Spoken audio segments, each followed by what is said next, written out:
Yes class, last class में मैंने आपको ये तीनों चीज़ें बताई, share capital, reserve and surplus, money received against share warrant. इसके बाद अब हमारा दूसरा हेड है share application money pending allotment. Share application money pending allotment का मतलब है कि जब कंपनी शेयर्स इशू करती है तो लोग अप्लाई करते हैं तो अभी जो एप्लीकेशंस आई थी वो पेंडिंग पड़ी हैं, अभी किसी को वो पैसा जो आया था कंपनी ने शेयर्स अलॉट नहीं करे, लेकिन कंपनी के पास पैसा आया पड़ा है, कंपनी का पैसा तो है नहीं जब तक शेयर्स अलॉट नहीं कर देती। तो जब तक अलॉट नहीं हो जाते वो शेयर्स तब तक वो पैसा लायबिलिटी में ही आएगा, ये लायबिलिटी साइड में ही आएगा। Share application money pending allotment, application का जो पैसा अभी पेंडिंग है अलॉट करना, जिनके ऊपर शेयर्स अलॉट करना। ठीक है क्लास, चलिए ये हो गए दो हेड। अब आता है तीसरा हेड। तीसरा हेड में क्या है, नॉन करंट लायबिलिटी, यानी जो लायबिलिटी हमारे लंबे समय तक हमारे कंपनी के पास है, जिसमें लॉन्ग टर्म बोरिंग्स हैं। ठीक है, ये सारी चीजें मैंने आपको बताई थी।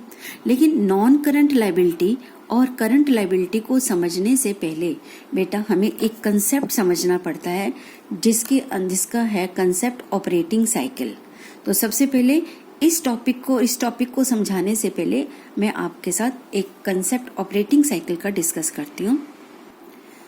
Yes class, current liability non current liability को समझने के लिए अभी तक तो मैंने आपको क्लास 11th में इवन लास्ट बुक तक यही बताया था कि विद इन 1 ईयर, यानी जो पेमेंट हमने 12 महीने के अंदर करनी है वो करंट है, जो 12 महीने के बाद करनी है वो नॉन करंट है।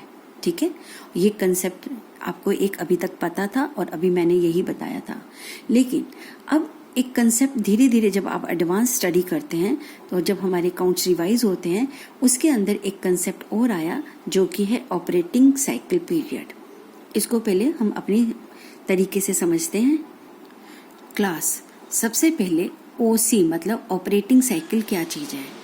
ऑपरेटिंग साइकिल क्या है बेटा, जब हम किसी बिजनेस ने रॉ मटेरियल खरीदा, रॉ मटेरियल खरीदने से उसके ऊपर प्रोसेसिंग होगी, माल बनेगा, एफजी फिनिश गुड्स तैयार होंगे, उस माल को हमने कैश भी बेच सकते हैं, उधार भी बेचते हैं।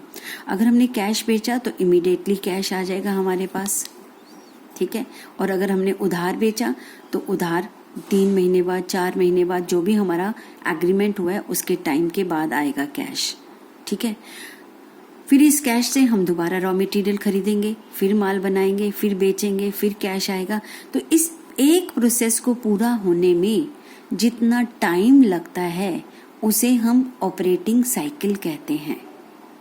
ठीक है, माल को खरीदने से लेकर बेचने और उससे पैसा आने तक, क्योंकि जब हम माल को बेचेंगे, एक बारी तो हमने बिजनेस शुरू करने में डाल दिया पैसा, माल खरीदा बना दिया, लेकिन हर बारी थोड़ी ना माल हम बाजार से पैसा हम उधार लेंगे। ठीक है ना, और फिर हम उसी साइकिल को घुमाएंगे। जब एक बार बनाकर बेचा, प्रॉफिट कमाया, कैश आया, फिर उस कैश में से फिर माल खरीदेंगे, बनाएंगे और पैसा कमाएंगे। तो एक साइकिल घूमकर वापस आने में जितना टाइम बिजनेस को लगता है उसे ऑपरेटिंग साइकिल कहते हैं। ठीक है, यस क्लास। तो अब हमें नॉन करंट और करंट लायबिलिटी को समझने के लिए ऑपरेटिंग साइकिल को भी दिमाग में रखना होगा। कैसे?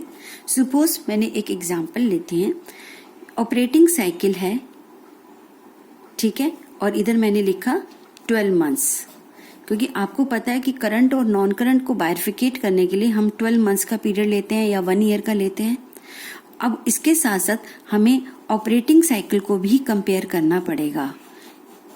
दोनों चीजों को दिमाग में रखकर ही बता सकते हैं कि करंट लायबिलिटी है या नॉन करंट। कैसे? सपोज किसी बिजनेस के अंदर जो ऑपरेटिंग साइकिल है वो 12 मंथ से कम है, 6 मंथ है, 7 मंथ है, 8 मंथ है, 9 मंथ है, 12 मंथ है या 12 मंथ से कम है, तो यानी मैं इक्वल का साइन भी डाल दिया। इफ ऑपरेटिंग साइकिल ये है, इसके नीचे मैंने ये एक्स बना दिया,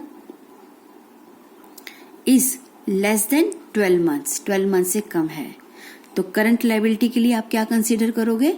current liability is equal to 1 year, 1 साल तक वाली को करंट ईयर को करंट लायबिलिटी मानोगे, और मोर देन 1 ईयर के लिए नॉन करंट लायबिलिटी मानोगे। तो ये रूल तो पुराने वाला ही हुआ, ठीक है। ये रूल कब अप्लाई होगा? जब ऑपरेटिंग साइकिल हमारा 12 महीने से कम है, तो पुराने वाला रूल ही अप्लाई होगा, ठीक है। प्रॉब्लम तब आती है जब हमारा ऑपरेटिंग साइकिल यानी जो ये एक्स है ये 12 महीने से ज्यादा हो। 12 महीने से ज्यादा 13, 14, 15, 16, 2 साल भी हो सकता है, कई बार 3 साल भी हो सकता है, कुछ भी हो सकता है। जब एक्स क्या है? Operating cycle is greater than 12 months, 12 महीने से ज्यादा है, तो हमारा ये वाला रूल अप्लाई नहीं होगा, ठीक है। तो हमारा ये वाला रूल अप्लाई नहीं होगा। तब हम किसको करंट लायबिलिटी कंसीडर करेंगे? ऑपरेटिंग साइकिल को। सपोज मैंने एग्जांपल लिया कि हमारे इस केस में ऑपरेटिंग साइकिल 13 महीने है, तो करंट लायबिलिटी कब तक कंसीडर होगी? 13 मंथ्स तक, और 13 मंथ से बियॉन्ड जाना है नॉन करंट लायबिलिटी 13 मंथ्स के बाद की। अब मैं अपना क्वेश्चन चेंज करती हूँ। सपोज यहां पर मैंने कहा कि ऑपरेटिंग साइकिल 13 लिया था, अब मैं ऑपरेटिंग साइकिल को सपोज 18 कर देती हूँ कि मेरे बिजनेस को अंदर काम होने में 18 महीने लगते हैं। तो अब जो 18 महीने तक की लायबिलिटी है यानी 1.5 साल तक की, वो करंट लायबिलिटी कहलाएगी। 18 महीने के बाद तो नॉन करंट लायबिलिटी होगी। यहाँ मैंने 18 कर दिया, यानी नॉन करंट लायबिलिटी कौन सी होगी? After 18 months. तो कंपनीज एक्ट 2013 के अंदर आपको थोड़ा सा और एडवांस बायरिफिकेट किया गया करंट लायबिलिटी और नॉन करंट लायबिलिटी को समझाने के लिए। उसके लिए हम सिर्फ अब 12 मंथ्स वाला कंसेप्ट ध्यान में नहीं रखेंगे, हमें ऑपरेटिंग साइकिल कंसेप्ट को भी ध्यान में रखना है। दोबारा सुनिए, अगर ऑपरेटिंग साइकिल 12 महीने से कम या इक्वल है तो पुराने वाला ही चलेगा, कोई परेशानी नहीं। बट अगर ऑपरेटिंग साइकिल हमारा 12 मंथ से ऊपर हो जाता है, तो यहाँ लिखा है एक्स को मैंने ऑपरेटिंग साइकिल बनाया इज ग्रेटर देन 12 मंथ्स, कुछ भी हो सकता है 12 से महीने से ऊपर। तो उस सिचुएशन में जितना भी ऑपरेटिंग साइकिल का टाइम पीरियड है, जैसे इस क्वेश्चन में लिया करंट 18 महीने है, तो 18 महीने तक की लायबिलिटी को करंट लायबिलिटी मानेंगे, क्योंकि उसका ऑपरेटिंग साइकिल ही 18 महीने का है। उसका पहला साइकिल ही जो है माल बनाकर बेचने में आने का 18 महीने है, तो हम 12 महीने की करंट लायबिलिटी कंसीडर ही नहीं कर सकते, ठीक है। तो उसमें 18 मंथ्स तक का क्या मानेंगे? करंट सीएल, और एनसीएल किसको मानेंगे? 18 मंथ्स के बाद की वाले को। क्लियर? तो ये कंसेप्ट बहुत इंपॉर्टेंट है जिसे आपने ध्यान में रखना है। क्लास, अब इसी से रिलेटेड हम एक क्वेश्चन करते हैं। Illustration number 1, classify the liabilities. Trade payable एक लायबिलिटी है जिसमें आपको पैसा देना है, ट्रेड पेबल करना है। Given below as non-current liability and current liability, giving reasons for such classification। नीचे कुछ ट्रेड लाइबिलिटीज हैं, आप ये बताओगे कि ये करंट है या नॉन करंट है, ठीक है। कैसे बता सकते हैं? आपको क्वेश्चन में ऑपरेटिंग साइकिल का पीरियड भी दिया है और एक्सपेक्टेड पीरियड ऑफ पेमेंट भी दिया है, राइट। अब यहाँ पर ट्रेड पेबल ऑपरेटिंग साइकिल है 10 महीने का, ठीक है, और एक्सपेक्टेड पीरियड ऑफ पेमेंट जो पैसा आप पे कर देंगे वो है 8 महीने। अब यहाँ पर हमारा 12 वाला है, आपने ये ध्यान रखना है कि ऑपरेटिंग साइकिल 12 से कम है, तो हमारी 12 महीने वाली कंसेप्ट लग रही है। तो यहाँ पर इसका मतलब ये हमारी क्या होगी? करंट लायबिलिटी, ठीक है, ये क्या होगी? Current liability. अब चलते हैं दूसरे पर। दूसरे में भी ऑपरेटिंग साइकिल 10 है और हमारा एक्सपेक्टेड पेमेंट जो पीरियड है वो 12 है, जो कि 12 से कम है क्योंकि ऑपरेटिंग साइकिल 12 से कम है, ठीक है। और यहाँ पर पेमेंट का पीरियड 12 है, तो कोई दिक्कत ही नहीं है, दोनों ही 12 से कम है, ये भी 12 से कम है, तो वो 11th वाला रूल चलेगा, ये भी हमारी करंट लायबिलिटी कहलाएगी, ठीक है। तीसरा पॉइंट आता है ट्रेड पेबल, जिसमें हमारा ऑपरेटिंग साइकिल जो है वो है 10 महीने का, ठीक है, और जो हमारी पेमेंट है वो है 15 महीने की। अब यहां पर भी ऑपरेटिंग साइकिल जो है हमारा कम है, ऑपरेटिंग साइकिल हमारा कम है ना, किससे कम है? हमारी पेमेंट के पीरियड से। तो जब ऑपरेटिंग साइकिल कम होगा, मैंने आपको बताया ना, जब ऑपरेटिंग साइकिल कम होगा तो हमारा पुराना वाला रूल है, करंट लायबिलिटी 1 ईयर की मानेंगे और non current liability more than 1 year की मानेंगे। तो अब यहाँ देखिए, हमारा जो 12 महीने से कम है तो पुराना रूल चलेगा।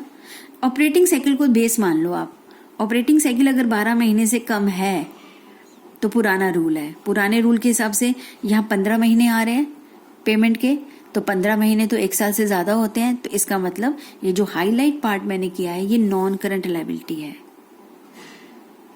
ठीक है, अब आता है ट्रेड पेबल। अब यहाँ देखो बेटा, यहाँ पर ऑपरेटिंग साइकिल जो है 18 महीने है। 18 महीने का मतलब ये 12 से ज्यादा हो गया, 12 से ज्यादा हो गया। तो 12 से ज्यादा होने पर, ठीक है, जबकि हमारी पेमेंट का पीरियड 15 है, अगर हम इसको देखें तो पेमेंट तो 15 महीनों में करनी है, तो ये तो नॉन करंट होनी चाहिए थी। लेकिन क्योंकि ऑपरेटिंग साइकिल जो है बड़ा है हमारा 12 महीनों से, तो उस सिचुएशन में ये हमारी जो है पेमेंट 15 महीने की करंट लायबिलिटी ही कहलाएगी। ठीक है, 18 महीने होने पर ऑपरेटिंग साइकिल अब यहाँ 18 महीने तक की करंट लायबिलिटी कहलाएगी, जैसे कि इसमें बताया है। अगर आपका ऑपरेटिंग साइकिल 18 महीने का है तो करंट लायबिलिटी होगी, 18 महीने के बाद वाली नॉन करंट होगी। अब हमारी पेमेंट तो 15 महीने की है और ऑपरेटिंग साइकिल 18 का है, तो यहाँ पर ये क्या होगी, करंट लायबिलिटी। यहाँ पर ऑपरेटिंग 18 महीने का है जो कि 12 महीने से ज्यादा है, और पेमेंट ऑपरेटिंग से बाहर आ रही है, ऑपरेटिंग से बाहर आ रही है, तो आपका नॉन करंट लायबिलिटी। ठीक है, ये जो हाईलाइट पार्ट है वो नॉन करंट है, ये वाले पार्ट करंट लायबिलिटी है। इसका रीजन क्या है, बस ये फॉर्मूला आप याद रखेंगे, दोबारा से इसको समझ लीजिए। अगर आपका ऑपरेटिंग साइकिल 12 महीने से कम होगा, याद रखें, तो आप पुराना रूल लगाएंगे पेमेंट के लिए कि पेमेंट कब हो रही है। अगर आपका ऑपरेटिंग साइकिल 12 महीने से बड़ा है तो हम ऑपरेटिंग साइकिल जितना भी है वहां तक का पीरियड करंट है, और उसके बाद का पीरियड 18 मंथ्स के बाद की क्या कहलाएगी, नॉन करंट लायबिलिटी, एनसीएल। ठीक है, यस क्लास। तो इस तरह से अब हम बाइफरकेट क्वेश्चन में दिया होगा तो आसानी से कर सकते हैं कि वो करंट लायबिलिटी के अंदर आएगा या नॉन करंट लायबिलिटी के अंदर आएगा। क्लियर? तो इन दोनों को समझने से पहले ऑपरेटिंग साइकिल का समझना बहुत जरूरी था। अब हम नॉन करंट लायबिलिटी के जो सब हेड हैं इनका एक एक करके डिस्कशन करेंगे। यस क्लास, थर्ड हमारा हेडिंग था non current liability. Non current liability में क्या आता है, ले doll, long term boring, deferred tax liability, other long term liabilities and long term provisions. ये आपको याद रखने होंगे, इसके आइटम जो भी हैं, सब हेड्स जो हैं। ठीक है, अब 1 बाय 1 हम इसके बारे में डिस्कस करेंगे। सबसे पहले आता है लॉन्ग टर्म बोरिंग, यानी जो कंपनी के पास लंबे समय के लिए उधार आया हुआ है। ठीक है, इसके अंदर क्या क्या आता है बेटा, इसके अंदर आता है डिबेंचर्स। यहां से पहले हम पढ़ लेते हैं। बोरिंग्स आर क्लासिफाइड और shown as long term borrowing. हम तब उसको लॉन्ग टर्म बोरिंग कहेंगे when the loan is repayable, जब वो पैसा आपने वापस करना है by the company after 12 months from the date of balance sheet, 12 महीने के बाद वापस करना है, या after the period of operating cycle, या आपने ऑपरेटिंग साइकिल के बाद पीरियड करना है, जो मैंने अभी समझाया। तो आपके पास ये अब क्लियर होंगी दोनों लाइनें। ऑपरेटिंग साइकिल पढ़ लिया आपने।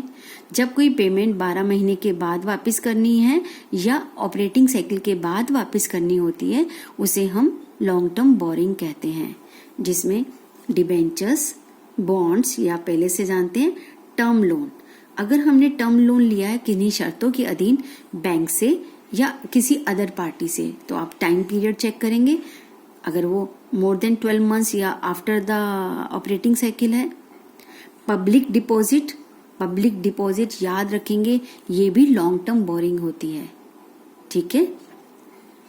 अदर लोन्स एंड एडवांसेस, अगर कोई और भी लोन या एडवांस कंपनी ने किसी से, फाइनेंशियल इंस्टीट्यूशन से या किसी पार्टी से लिया हुआ है, ठीक है, और उसका भी पीरियड ऐसे ही है ऑपरेटिंग साइकिल से ज़्यादा या 12 महीने से ज़्यादा है, तो वो नॉन करंट लायबिलिटी के अंदर आपका लॉन्ग टर्म बोरिंग्स में आएगा। तो लॉन्ग टर्म बोरिंग्स में debentures, bonds, term loans, public deposits, other loans and advances आते हैं। प्लीज रिमेंबर, मैं आपको टू दी पॉइंट करा रही हूँ, जितना कराया जा रहा है उसे आप याद रखेंगे, ध्यान रखेंगे, ठीक है। इसके बाद आता है नेक्स्ट आपका deferred tax liability. Deferred tax liability आपके सिलेबस में नहीं है बेटा, इसका डिटेल नहीं है, बस ये एक लायबिलिटी है जो टैक्स, इनकम टैक्स अथॉरिटीज को देनी है। इसके लिए बस आपसे ये पूछा जाएगा एग्जाम में, क्योंकि अभी ये कहा गया कि इसको डिटेल सिलेबस में नहीं है, सिर्फ इसका आइटम कहाँ दिखाया जाता है इतना ही आपके सिलेबस में है। तो आप बताओगे कि डेफर्ड टैक्स लायबिलिटी हमारी नॉन करंट लायबिलिटी है, अगर ये कंडीशन है, अगर 1 साल के अंदर देनी होती है तो करंट में आती है, ठीक है। तो डेफर्ड टैक्स लायबिलिटी हमारी नॉन करंट लायबिलिटी का पार्ट है। अब आता है तीसरा, अदर लॉन्ग टर्म लायबिलिटी क्या है? जो लायबिलिटी इनके ये नहीं है, इनके अलावा जो लायबिलिटी आपने लंबे समय के लिए ली गई है उसे हम अदर लॉन्ग टर्म लायबिलिटी कहते हैं। अदर लॉन्ग टर्म लायबिलिटी में क्या आता है? Yes class, other long term liability, ठीक है। इसमें आता है, पहले आप इसको पढ़ लेते हैं, other than the long term boring, मैंने पहले ही बता दिया था, जो लॉन्ग टर्म बोरिंग में नहीं आता है, आर क्लासिफाइड और shown as other long term liability under non current liability. हमारे हेड तो वही चल रहा है। इसमें क्या आता है? पहले नंबर पे है ट्रेड पेबल, ठीक है। ट्रेड पेबल के अंदर अभी जैसे मैंने एक ऑपरेटिंग साइकिल का एग्जांपल भी लिया, वैसे तो आप जानते थे क्रेडिटर्स और बिल्स पेबल का जो टोटल है वो ट्रेड पेबल होता है, ठीक है।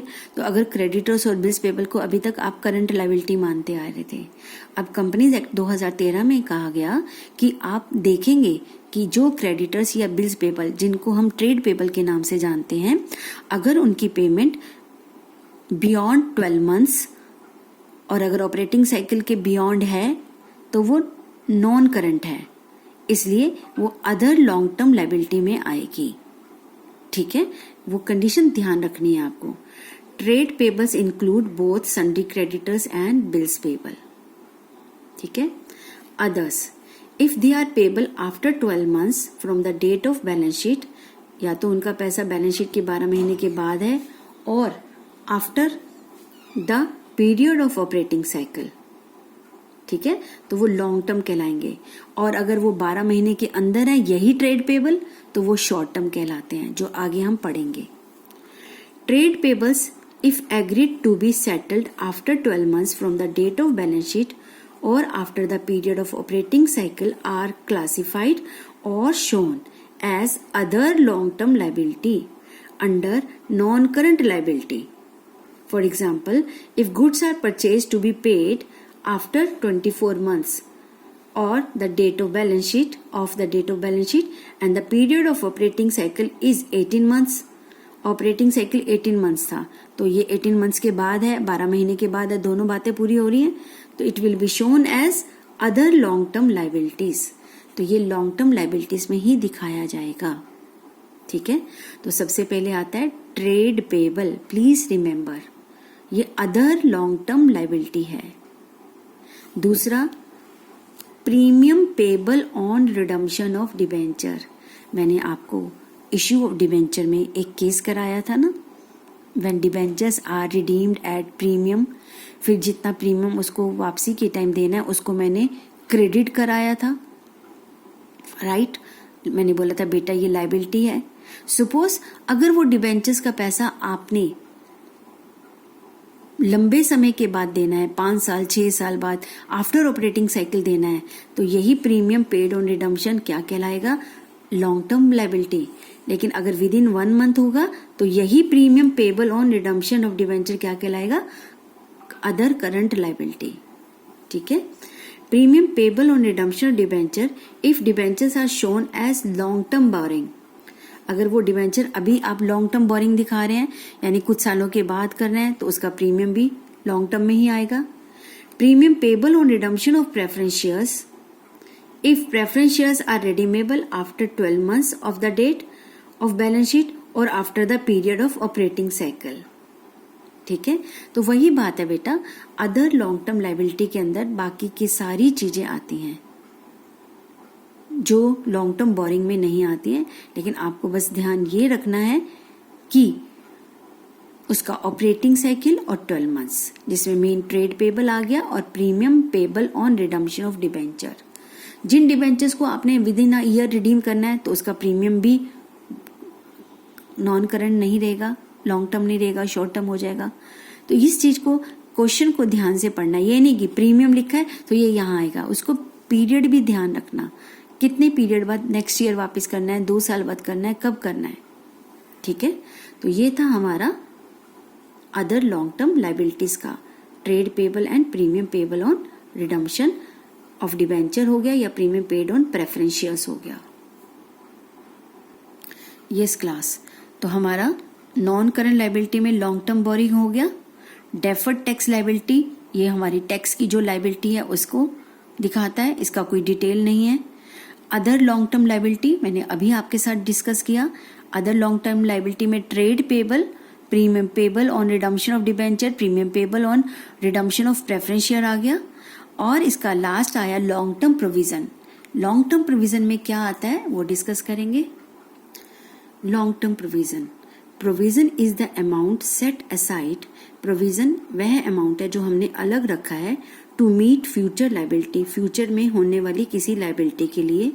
The amount of which can not be determined, liability है फ्यूचर में लेकिन उसका अमाउंट हमें नहीं पता with accuracy, but are estimated, लेकिन हमने उसके लिए एस्टिमेट करा है कि ये लाइबिलिटी फ्यूचर में आ सकती है, इसके लिए कुछ पैसा अलग रखा जाए। तो इस तरह से जो अमाउंट है फ्यूचर लाइबिलिटी के लिए उसे हम लॉन्ग टर्म प्रोविजन कहते हैं। Long term provisions are the provisions against which liability will arise after 12 months, actually 12 महीने के बाद है, of the date of balance sheet और after the period of operating cycle, या ऑपरेटिंग साइकिल पीरियड के बाद है तभी वो लॉन्ग टर्म है, अदरवाइज वो शॉर्ट टर्म होगी। Example, provision made for retirement benefit payable, हमें पता है कि इस बंदे ने रिटायर होना है, रिटायरमेंट के टाइम हमने इसके पेमेंट करनी है। ठीक है, payable to employees who will retire after 12 months, और उसने रिटायर 12 महीने के बाद होना है from the date of balance sheet, तो ये लॉन्ग टर्म प्रोविजन बनाएंगे कि पैसा तो देना है तो उसके लिए अभी हमें रखना पड़ेगा देने की